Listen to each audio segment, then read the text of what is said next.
छोटा सा गांव था। नाम था चंद्रपुर। वहाँ एक गरीब दंपत्ति रामू और मीरा अपनी रोजी रोटी के लिए आलू पूरी का ठेला चलाते थे। उनकी पूरी का स्वाद लाजवाब था। मसालेदार आलू की सब्जी, ऊपर से हरी मिर्च और धनिया की खुशबू और फूली फूली गरम पूरी। लेकिन पता नहीं क्यों अब उनके ठेले पर कोई आता ही नहीं था। उसी गांव में मोहन नाम का एक आदमी भी आलू पूरी बेचता था। उसके ठेले पर रोज इतनी भीड़ रहती कि जगह भी नहीं मिलती थी। एक दिन दो ग्राहक वहीं बात कर रहे थे। अरे भाई, ये मोहन की पूरी में वो बात नहीं है, स्वाद तो रामू वाली पूरी में है।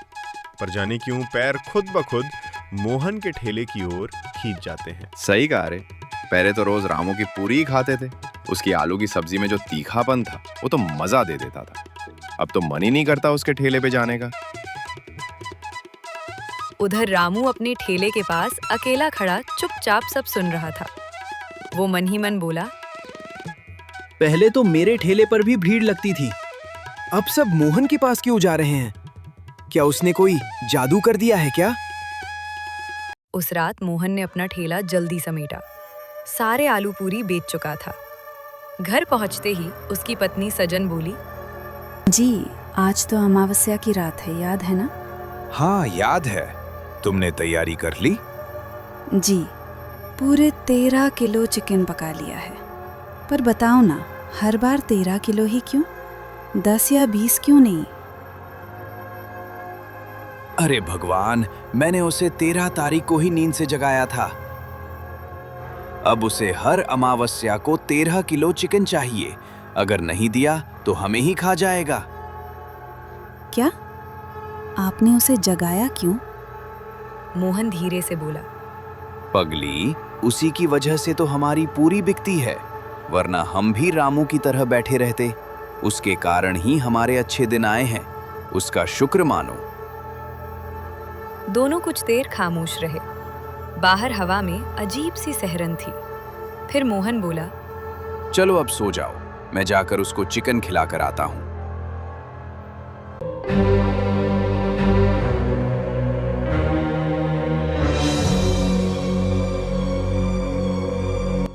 आखिर वो कौन है जो हर अमावस्या को 13 किलो चिकन मांगता है? अगली सुबह सूरज की किरणें गांव की पगडंडियों पर फैल चुकी थी। मोहन अपने ठेले को चमका रहा था।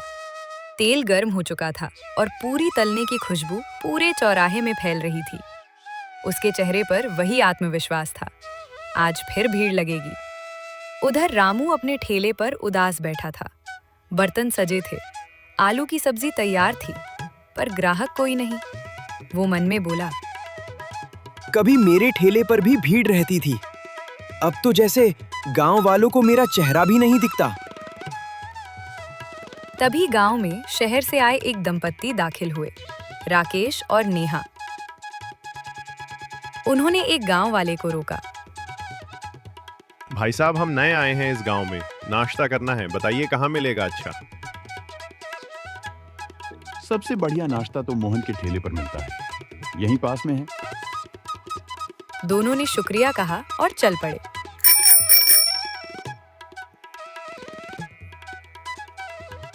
जब वे मोहन के ठेले के पास पहुंचे तो वहां भारी भीड़ लगी थी। अरे जी, यहाँ तो बहुत भीड़ है, कितना इंतजार करें? सही कहा, चलो कहीं और देखते हैं।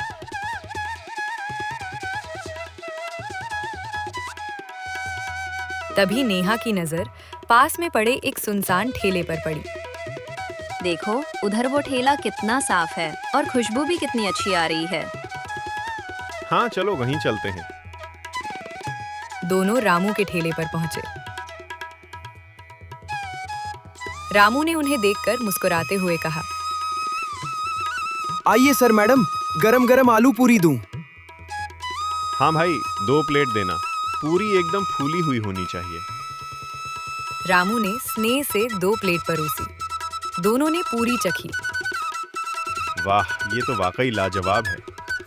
सच में भाई, तुम्हारी पूरी का तो कोई जवाब नहीं। पर एक बात बताओ, इतने बढ़िया स्वाद के बाद भी यहाँ कोई ग्राहक क्यों नहीं? क्या बताऊं साहब, उस मोहन ने कुछ जादू कर रखा है। गांव वाले अब मेरे ठेले की तरफ देखते भी नहीं। आप शहर से हैं इसलिए बच गए, नहीं तो आपके पैर भी उसी के ठेले की ओर खींच जाते। अरे भैया, ऐसा कुछ नहीं होता। अपने कर्म देखिए, जादू टोने पर क्यों दोष डालते हैं। इतना कहकर दोनों चले गए, पर उधर मोहन ये सब दूर से देख रहा था। वो तुरंत अपना ठेला समेटकर जंगल की ओर निकल गया। अंधेरा गिरने लगा था। जंगल के भीतर वो एक पुरानी गुफा में दाखिल हुआ।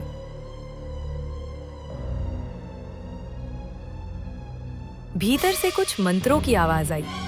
हवा भारी हो गई और ठीक 10 मिनट बाद वो बाहर निकला।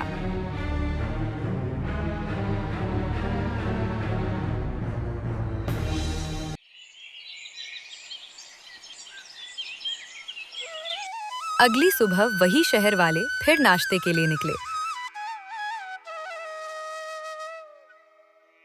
सुनो जी, पता नहीं क्यों मेरा मन उस मोहन के ठेले पर जाने का कर रहा है। अरे मेरा भी। कल तो मैंने कहा था वहां भीड़ ज्यादा है, फिर भी मुझे आज वहीं जाने का मन कर रहा है। दोनों हंसते हुए सीधे मोहन के ठेले पर पहुंचे। रामू दूर से ये सब देख रहा था। उसका चेहरा सफेद पड़ गया।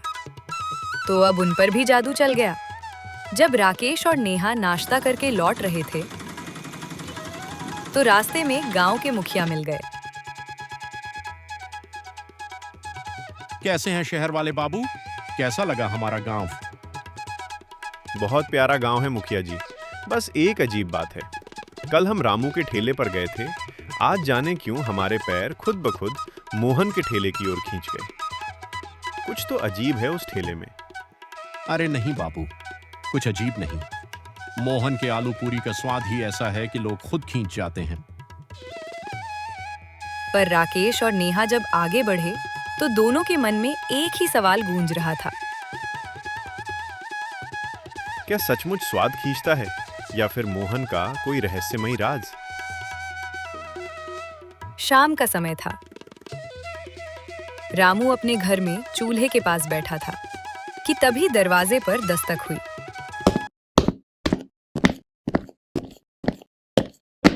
सामने राकेश और नेहा खड़े थे। अरे सर मैडम, आप यहाँ मेरे घर पर? रामू जी, जो आपने कहा था, लगता है वो सब सच है। देखा, मैंने पहले ही कहा था वो मोहन कोई साधारण आदमी नहीं है, पर आपको यकीन ही नहीं हुआ। अब यकीन हो गया है रामू। जो आज हमने देखा उसके बाद शक की गुंजाइश नहीं बची। रामू हैरान होकर बोला, क्या देखा आपने? हमने मोहन को जंगल की तरफ जाते देखा। एक थैली में कुछ था, शायद वही राज छिपा है वहां। तो फिर देर किस बात की? चलो आज उस जादू का पर्दा फाड़ ही देते हैं। तीनों जंगल की ओर निकल पड़े। हवा ठंडी थी, पेड़ झूम रहे थे और चारों तरफ एक रहस्यमय सन्नाटा था। सुनिए, ये कैसी गंध है? चिकन की खुशबू जैसी। लगता है मोहन नहीं चिकन लाया होगा। दूसरा कौन जंगल में चिकन लाएगा? कुछ दूर जाने पर उन्हें एक पुरानी गुफा दिखाई दी।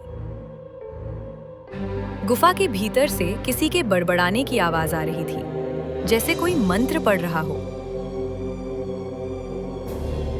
रामू सुनो, ये आवाज मोहन की लग रही है। मुझे डर लग रहा है। वापस चलें? नहीं नेहा जी, अब पीछे नहीं हटेंगे। चलिए। तीनों धीरे धीरे गुफा के अंदर गए। उस रात के बाद रामू, राकेश और नेहा को किसी ने फिर कभी नहीं देखा।